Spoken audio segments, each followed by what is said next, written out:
before I get into the game, really happy for Marcus Howard. He was able to be at practice yesterday and spend some time around the guys. Just a consummate, high character person, an unbelievable representative of Marquette basketball. So very, very happy for him, and it's really good to see how meaningful this place is to him. We obviously lost the game in the second half of the first half. I thought it had been quite a while for us since our guys have kind of had that deer in headlights look, but they had it there for a stretch. I thought actually we defended for the most part pretty well in the first half, but not good enough if we're scoring 14 points, obviously. Guys got away from trusting what we do, the spacing. DePaul did a really good job in their loads, taking away some drives.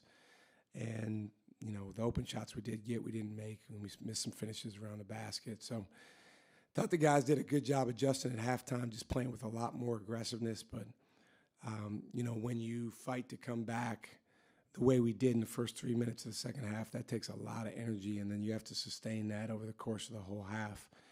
And we weren't able to do that.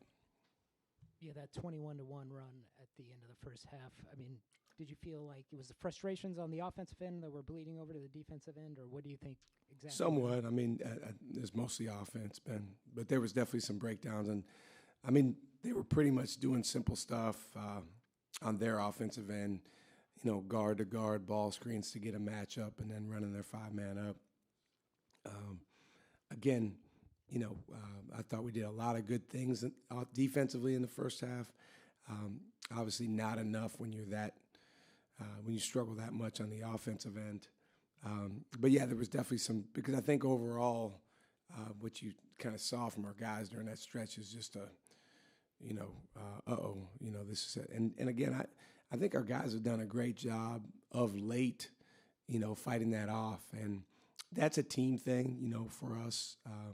It's not one individual, but we definitely need, various guys to kind of step forward and say, we're not getting down about this. We're going to trust what we do.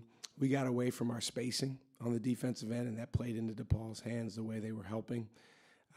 And then we lost some confidence in terms of attacking closeouts. There was times where the ball came to us, and we didn't make a decision. We didn't drive. We didn't shoot. We just held it, and then they were able to adjust.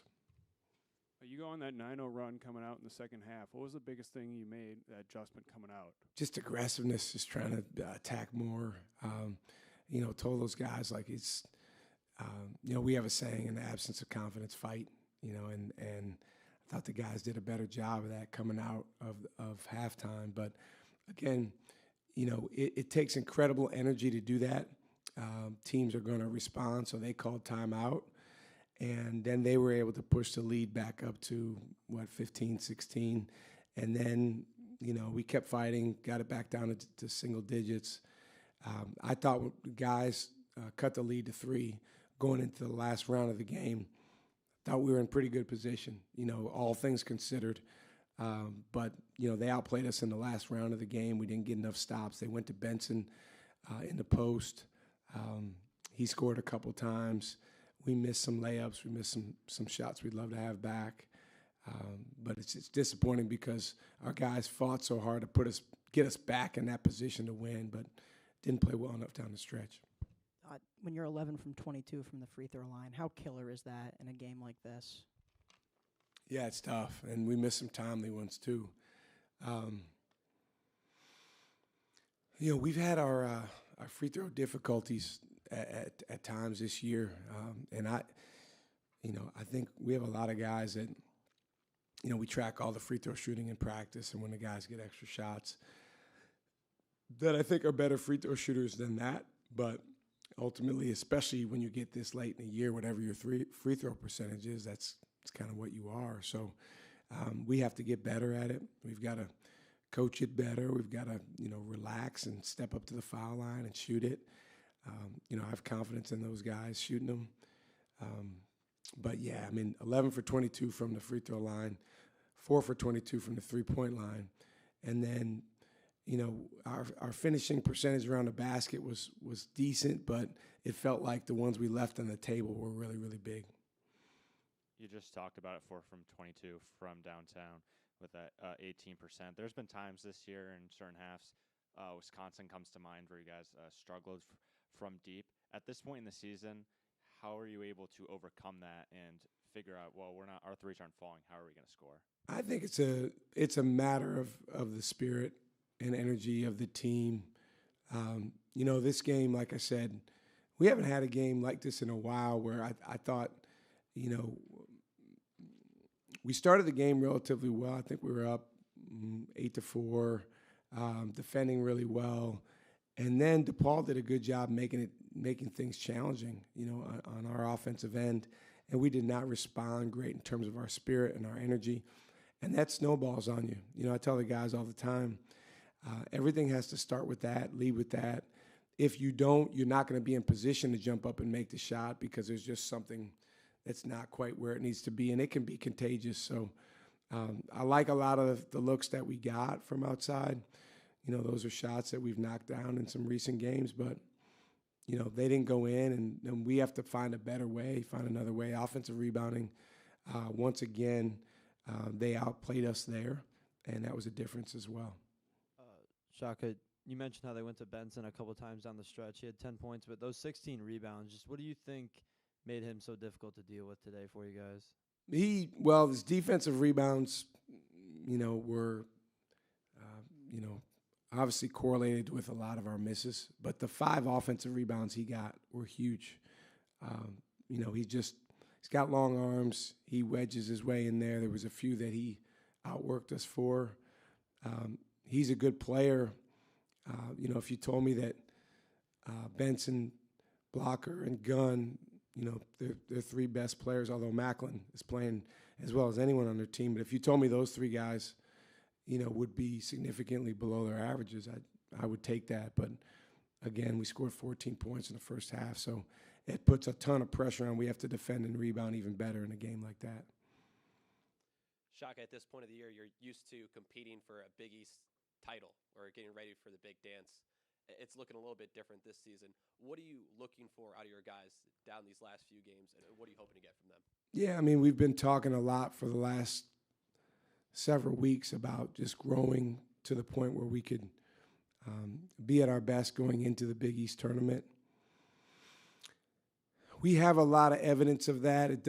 Today doesn't feel like it, you know. So I guess you can look at that 2 different ways, as a coach or as a player, as a fan. You know, I choose to, just because of the way I am and what our guys need, I choose to see the things that our guys can do and the areas where they've made growth. But, again, as I mentioned, the spirit and energy of our team has to be right in order to access all those things. So that'll be, you know, something that we will continue to work on and help guys with. But where we are, as we hit, like everyone else, heading into the last week, we've got 2 games to play. We're excited about, you know, those opportunities.